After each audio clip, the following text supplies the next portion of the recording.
안녕하십니까. 오늘은 두 번째 시간입니다. 지난번에 이 기도에는 두 가지 관점이 있다고 하는 이 두 관점에 대해 말씀을 드렸습니다. 하나는 우리가 하나님께 간구하면 하나님께서 응답해 주신다고 하는 것, 응답해 주시는 것에 강조점을 두는 기도가 있고, 두 번째는 그것보다도 우리의 영적인 성숙을 위한 중요한 활동으로서의 기도를 생각하는 관점이 있습니다.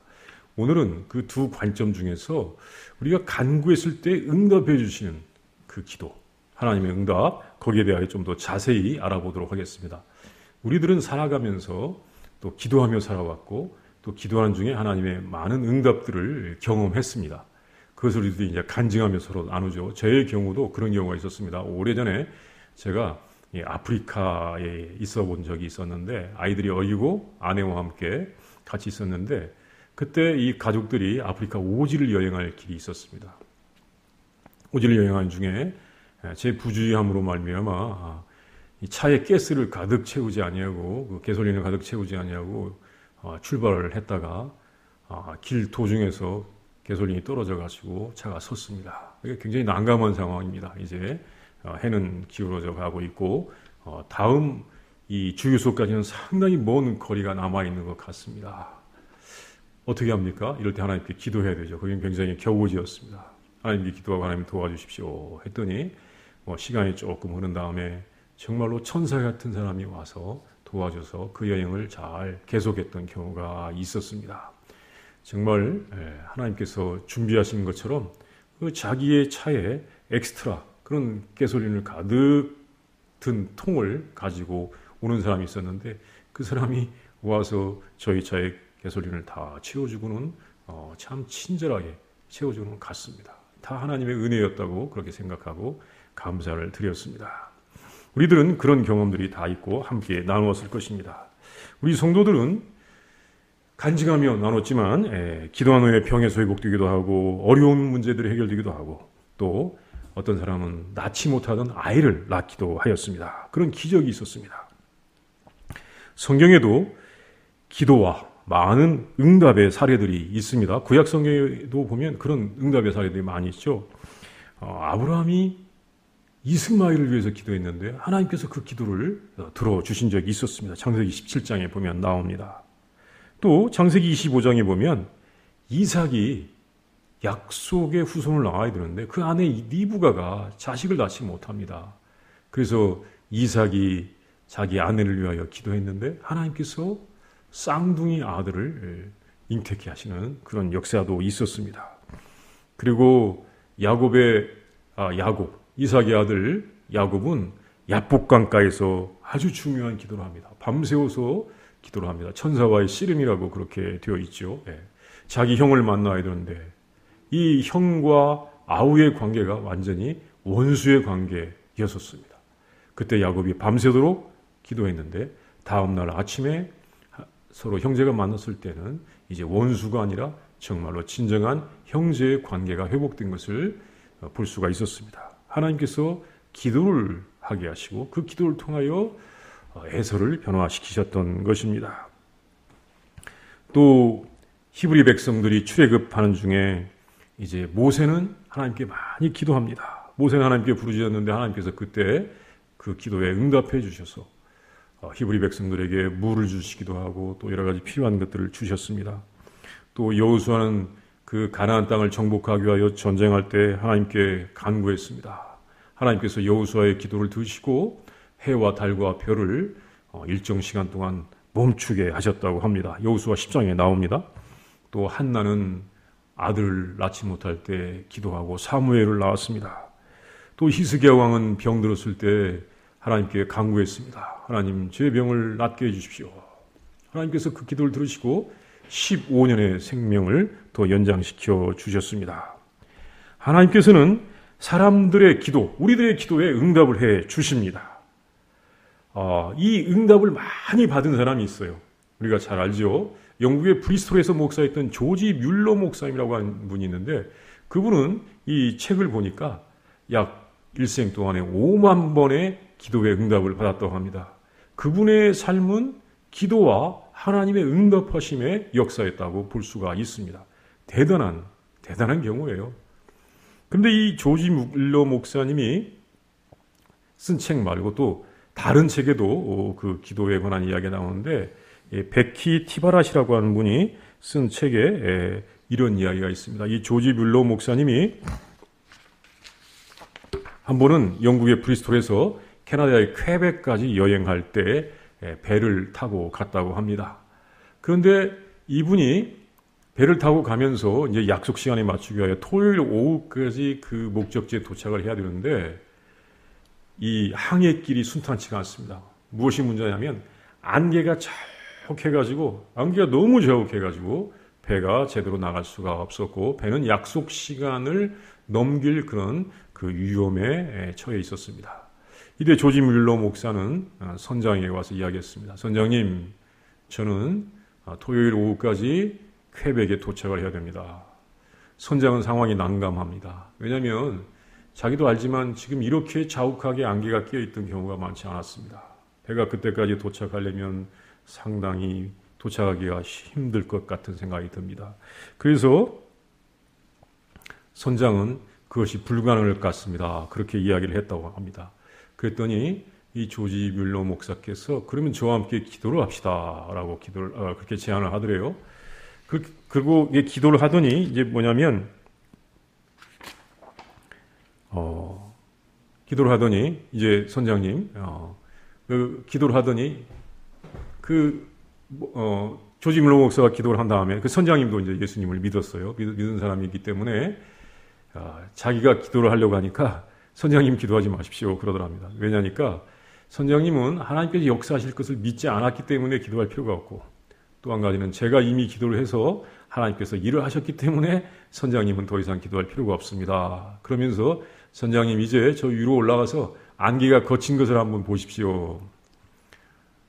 그래서 두 분이 위로 올라가서 봤더니 안개가 정말로 싹 거쳐가지고 이제 자기들의 약속 시간인 토요일 오후까지 그 목적지에 무사히 도착할 수 있었다는 것입니다.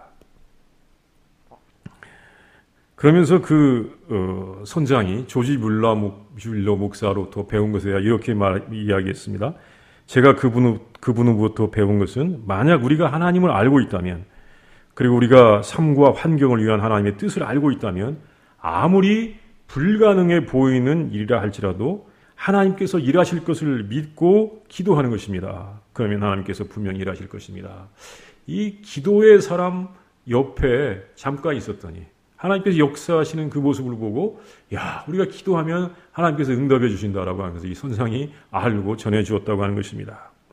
하나님께서는 그의 사랑하시는 자녀들의 기도에 응답하시고 또 우리들이 이렇게 하나님께 응답을 받는 것은 우리의 믿음이고 소원입니다. 우리의 소망입니다.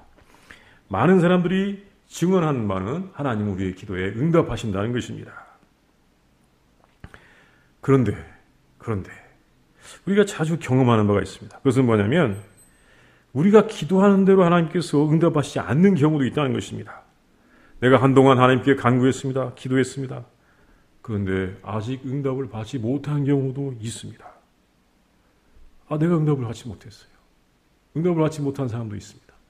그래서 거기에 대해 어떻게 해석합니까? 어떤 분은 이렇게 해석하죠. 우리가 기도할 때 하나님께서 응답해 주시는 것은 오케이, 좋아, 내가 해주겠다.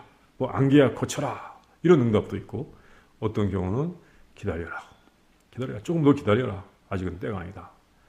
이런 응답도 있고 어떤 경우에는 no, 아니야. 이런 응답도 있다고 합니다. 이런 경우는 하나님께서 응답하시는데 모든 경우가 다 우리의 기도에 대한 응답인데 아니라고 하는 응답도 있다는 것입니다.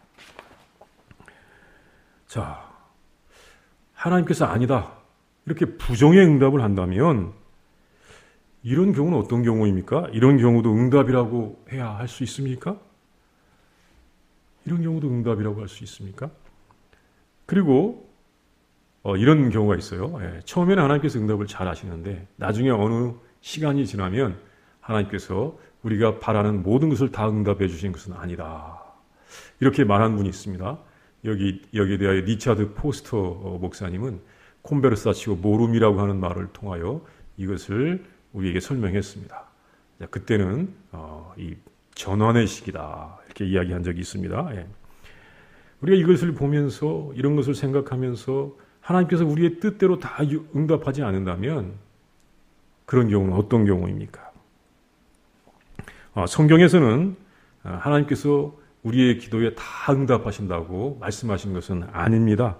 성경에서 우리가 기도를 했어도 하나님께서 듣지 아니하시는 경우를 약 5번 말씀하셨는데, 한 번은 어떤 경우가 있냐면 시편 66편 18절에 의하면 마음의 죄악을 품을 때 하나님께서 기도에 응답하시지 않는다고 하셨습니다. 내가 나의 마음의 죄악을 품었더라면 주께서 듣지 아니하시리라. 우리 마음의 죄악을 품으면 하나님께서 듣지 아니하신다는 말씀이에요. 또 두 번째는 이사야 1장 15절에 보면 손에 피가 가득할 경우 듣지 않는다고 하셨습니다. 너희가 손을 펼 때 내가 내 눈을 너희에게서 가리고 너희가 많이 기도할지라도 내가 듣지 아니하리니 이는 너희의 손에 피가 가득함이라.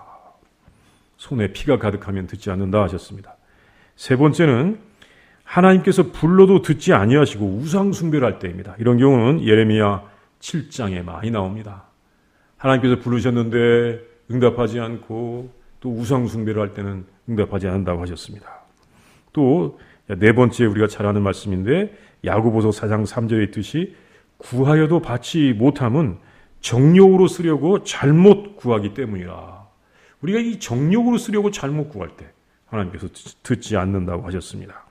다섯 번째는 또 놀라운 사실인데 그것은 뭐냐면 하나님의 은혜가 이미 충분할 때입니다. 하나님의 은혜가 이미 충분하게 베풀어졌을 때 우리의 기도에 긍정의 응답을 하시지 않습니다. 이것은 고린도후서 12장 8절 9절에 나오는데 바울 사도가 몸에 병이 있었어요. 그래서 하나님 이 병을 없애주십시오라고 3번이나 기도했는데 하나님께서 그렇게 하시지 않았습니다. 그 본문의 말씀을 읽어보면 이렇습니다. 이것이 내게서 떠나가게 하기 위하여 내가 3번 주께 간구하였더니 나에게 이르시기를 내 은혜가 내게 족하도다.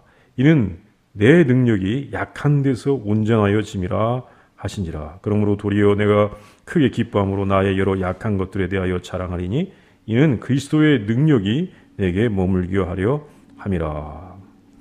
이렇게 이런 경우 한 5가지 경우 하나님께서 우리의 간구에 응답하시지 않습니다. 하나님께서 우리의 간구에 응답하시지 않는다는 것입니다. 그 간구가 응답되지 않는 때도 있습니다.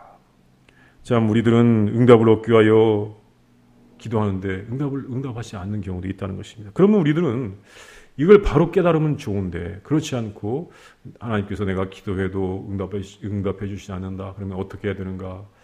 신약 성경에서 이런 말씀이 있습니다. 예수님의 말씀 가운데서도 끈질기게 기도하라. 쉬지 않고 기도하라. 누가복음 18장에 보면 끈질기게 기도하라. 또 쉬지 말고 기도하라.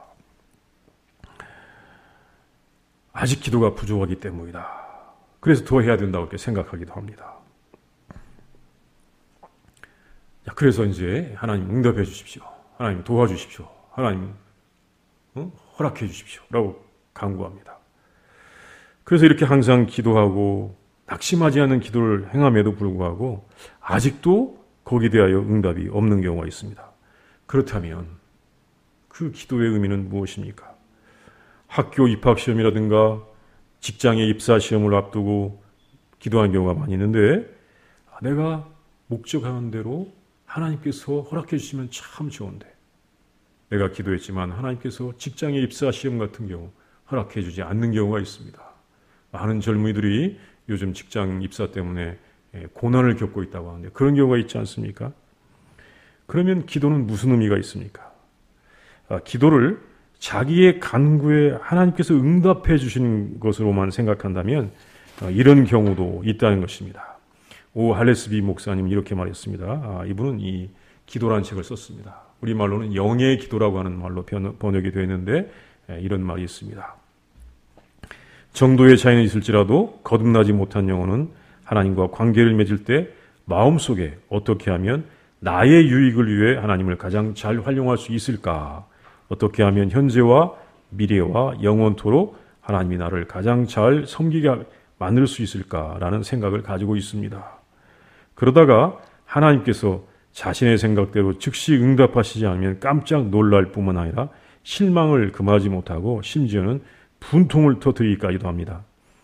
사람의 요구대로 움직여주지 않은 하나님은 도대체 왜 필요한 거야? 그런 사람은 인간의 이기심을 만족시켜주는 것 외에는 다른 목적을 위해 존재하는 하나님은 생각조차 않는 경우입니다. 우리는 보통 모든 간구에 하나님께서 그대로 응답해 주시기를 원합니다. 그러나 그대로 응답해 주시지 않는다면 그 하나님은 어떤 하나님입니까? 그리고 기도하는 나는 누구입니까? 자, 감사합니다. 오늘 여기까지 하겠습니다.